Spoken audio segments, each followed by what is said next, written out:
Ça, c'est une représentation classique pour rendre hommage effectivement à la puissance de Dieu sous ces deux aspects.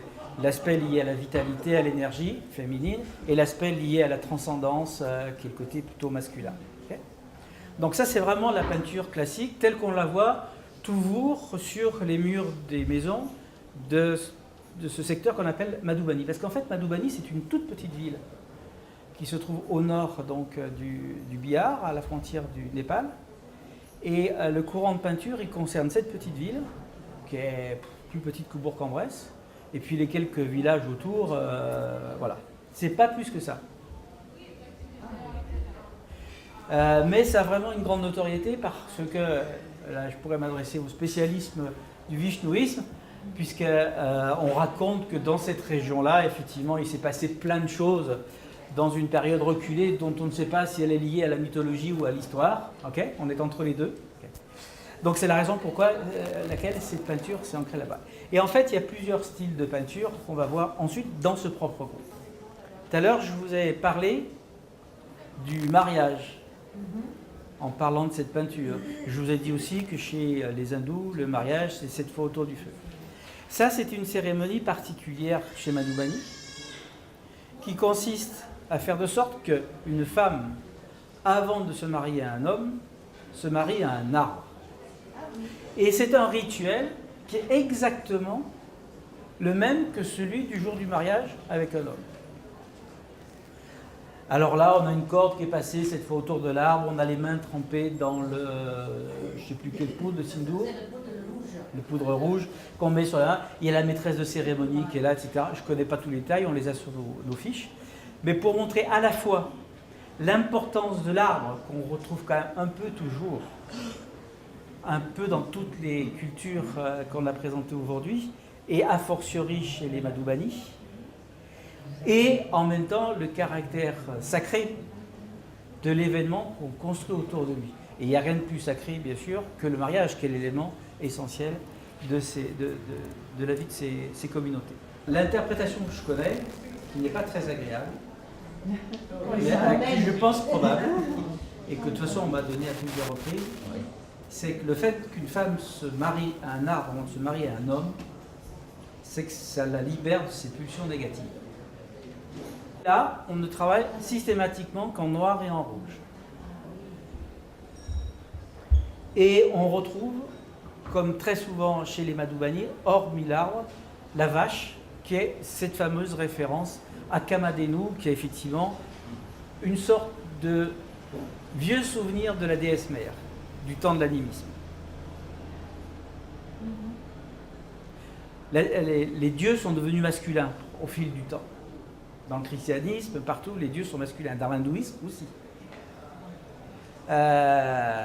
Il y a cette survivance qui vient effectivement des peuples premiers, où ce qui compte, c'est la déesse mère. Et dans la mythologie hindoue, elle s'appelle Kamadhenu. Kamadhenu, oui, je le prononce mal.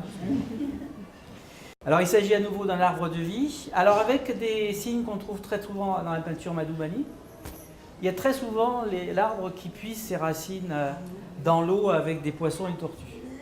Parce qu'il y a une croyance dans l'hindouisme qui fait que la vie est une répétition de 10 cycles, dont le premier commence par le poisson, ensuite la tortue, ensuite le sanglier, etc. Une sorte d'évolution, théorie de l'évolution qui a été définie bien avant Darwin, puisque les premiers textes à ce sujet-là remontent au IIe siècle après Jésus-Christ.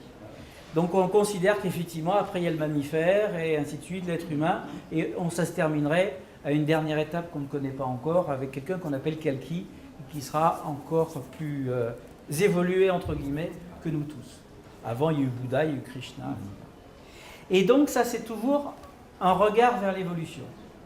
Okay, le fait qu'effectivement, tout a pris sa source, sans jeu de mots, sur le début de la vie représenté par le poisson, voire la tortue, qui est le deuxième point. Deuxième chose, on trouve en particulier chez cette peintre ce dessin qui est ici, avec cet oiseau amusant, qui est en fait un hibou.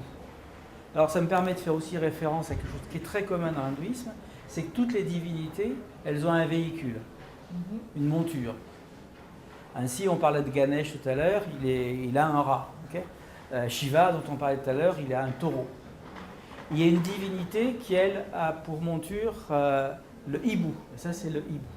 Et cette divinité, c'est Lakshmi. Et Lakshmi, c'est la prospérité. Donc, en fait, en faisant cette représentation du hibou, par allégorie, on pense à Lakshmi, donc effectivement, on pense à la prospérité.